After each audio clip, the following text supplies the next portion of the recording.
The summer sun blazed relentlessly over the small southern town, its heat thick and suffocating. Time seemed to crawl, and the air carried the faint hum of cicadas. Life here was familiar, predictable, a place where everyone knew each other, even if only by sight. The corner grocery store wasn't just for necessities. It was a living, breathing hub where gossip flowed as freely as sweet tea. The old wooden floors creaked beneath the weight of footsteps, and the screen door slapped gently behind each person who entered.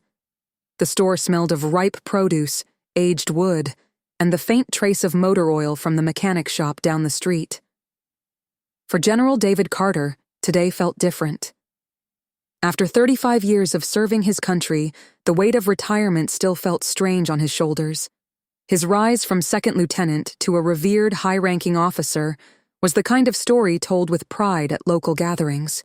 Now, here he was, trying to blend into a town that had once been home but now felt distant. Dressed casually in a black polo and jeans, Carter looked like any other local. But the sharp lines of his posture betrayed the years of discipline carved into his very being. His presence commanded attention, even if he didn't seek it. He eased his black Chevrolet Tahoe into the parking lot, cutting the engine with deliberate calm. As he stepped out, the familiar scent of asphalt heated by the sun filled his lungs. A rare moment of peace. But peace, as he knew too well, was often fleeting. Across the lot, Officer Michael Reed's eyes narrowed. Reed was new to the force, barely 6 months into his transfer. Ambitious? Yes. But there was something else. Whispers had spread about his quick temper and uneasy interactions with the town's black residents. His rigid stance suggested insecurity, masked by an overzealous need to assert control. The afternoon sun glared against the brim of his hat, casting a long shadow over his young face. When Reed spotted Carter, something twisted inside him. A black man, driving a car like that, walking with too much confidence. It didn't sit right. Reed's pulse quickened. This was his town now, his streets to patrol, his rules to enforce. Without cause or reason, Reed made his decision. "Hey!" Reed's voice sliced through the thick air like a blade. Carter paused, scanning the lot. "Yeah, you in the black shirt. What are you doing here?" Confusion flickered across Carter's face.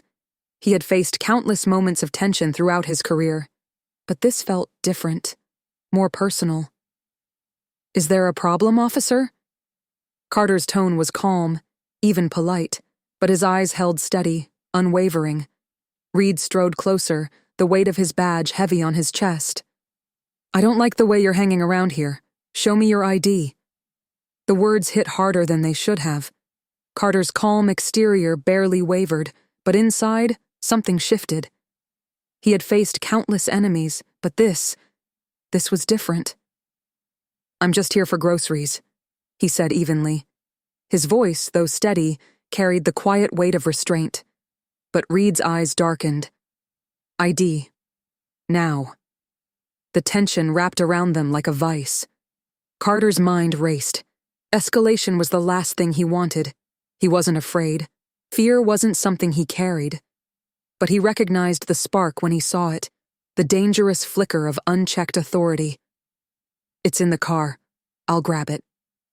Before he could move, Reed's hand shot out, seizing Carter's arm. "I said now!" A ripple of shock spread through the parking lot. Shoppers halted mid-step, eyes drawn to the commotion like moths to flame. Phones began to emerge from pockets. Whispers turned to murmurs. The weight of history hung heavy in the air. "That's General Carter," someone said, disbelief sharpening their tone.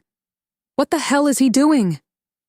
Carter didn't resist, but Reed's grip tightened, dragging him into handcuffs with unnecessary force. The sting of metal against his skin felt colder than it should have.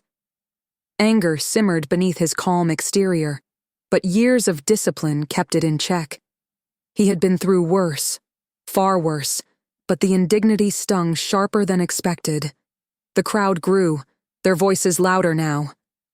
"He's not a threat! Let him go!" An elderly woman called out, but Reed ignored them, basking in the momentary surge of power. This was his scene, his authority. Then, the sound of another engine broke through the rising tension. A second patrol car pulled up, and Sergeant John Mitchell stepped out.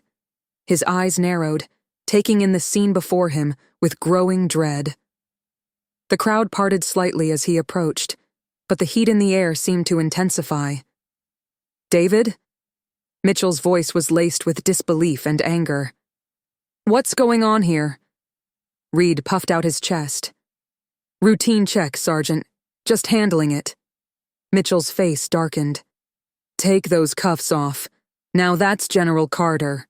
The color drained from Reed's face. His hands fumbled as he unlocked the cuffs. I didn't know," he stammered. "I didn't realize." The shackles fell away, but the weight of the moment lingered. Carter met Reed's eyes, his gaze steady but firm. "We all make mistakes, officer, but your job is to protect, not judge." Applause erupted from the crowd, the release of collective tension palpable.